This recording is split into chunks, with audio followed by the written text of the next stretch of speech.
Ramadan Majlis. Ramadan Majlis. Cleanse your soul with Radio Malayalam 98.6 FM.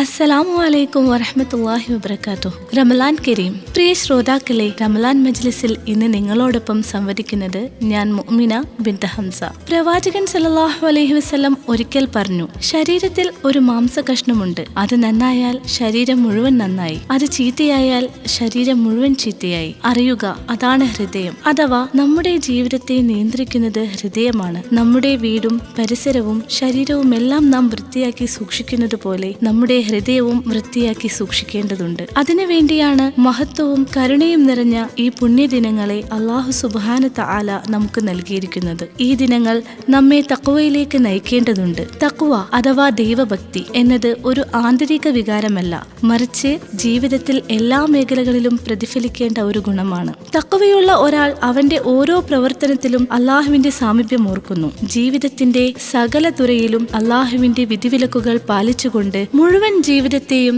അവൻ ഇഷ്ടപ്പെടുന്ന വിധം രൂപപ്പെടുത്തുകയും ജീവിതത്തിന്റെ ഒരു കോണിലും അവൻ ഇഷ്ടപ്പെടാത്തത് ഒന്നും സംഭവിക്കാൻ അനുവദിക്കാതെ സൂക്ഷ്മതയോടും ഭയഭക്തിയോടും കൂടി ജീവിതം നയിക്കുകയും ചെയ്യുന്നു. പ്രവാചകൻ സല്ലല്ലാഹു അലൈഹി വസല്ലം മറ്റൊരു സന്ദർഭത്തിൽ പറയുകയുണ്ടായി, ഒരാൾ ഒരു പാപം ചെയ്യുമ്പോൾ ഒരു കറുത്ത പുള്ളി ഹൃദയത്തിൽ വീഴുന്നു. ഉടനെ തന്നെ അയാൾ അത് തിരിച്ചറിയുകയും കണ്ണീരൊഴുക്കി അല്ലാഹുവിനോട് പശ്ചാത്തപിക്കുകയും ചെയ്യുന്നു. അപ്പോൾ ആ കറുത്ത പുള്ളി മാഞ്ഞു പോകുന്നു. എന്നാൽ ഹൃദയത്തിൽ കറുത്ത പുള്ളി വീഴുന്നത് അയാൾ ശ്രദ്ധിക്കുന്നില്ലെന്ന് കരുതുക. പാപങ്ങൾ പല ഘട്ടങ്ങളിലായി ആവർത്തിക്കപ്പെടുന്നു. ഒടുവിൽ കറുത്ത പുള്ളികൾ വർദ്ധിക്കുകയും ഹൃദയം മൊത്തം ഇരുണ്ടു പോവുകയും ചെയ്യും. എത്ര ഹൃദയസ്പർശിയാണ് റസൂലിന്റെ ഈ വിശദീകരണം. തഖ്വയോടുകൂടി നമ്മുടെ ഹൃദയത്തെ ശുദ്ധീകരിക്കാൻ അല്ലാഹു നമുക്ക് ഒരുപാട് മാർഗങ്ങൾ നിർദ്ദേശിച്ചു നൽകിയിട്ടുണ്ട്. നാമും അല്ലാഹുവും മാത്രമാകുന്ന ഒരുപാട് സ്വകാര്യ നിമിഷങ്ങൾ അഥവാ നമസ്കാരം, പ്രാർത്ഥന, ഖുർആൻ പാരായണം, ദാനധർമ്മങ്ങൾ, മറ്റ് സാമൂഹിക നന്മകൾ എന്നിവയെല്ലാം അടങ്ങിയതാണ് ആ മാർഗങ്ങൾ. പരിശുദ്ധമാക്കപ്പെട്ട റമളാനിൽ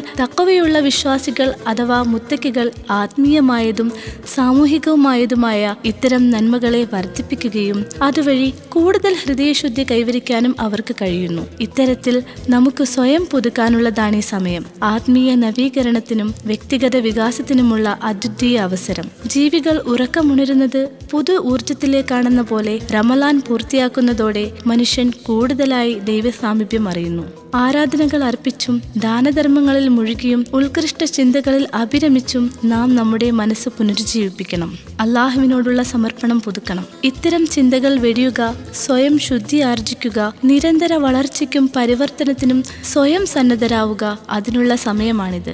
റമളാൻ കഴിയുന്നതോടെ വിശ്വാസി ജീവിത വെല്ലുവിളികൾ നേരിടാൻ നവമനസ്സോടെ പുതിയ ഊർജവും കൃത്യതയും ആത്മീയോത്കർഷവും നേടിയവനായി മാറുന്നു. അല്ലാഹു നമ്മെ ഏവരെയും അനുഗ്രഹിക്കട്ടെ. അസ്സലാമു അലൈക്കും വറഹ്മത്തുള്ളാഹി വബറകാതുഹു.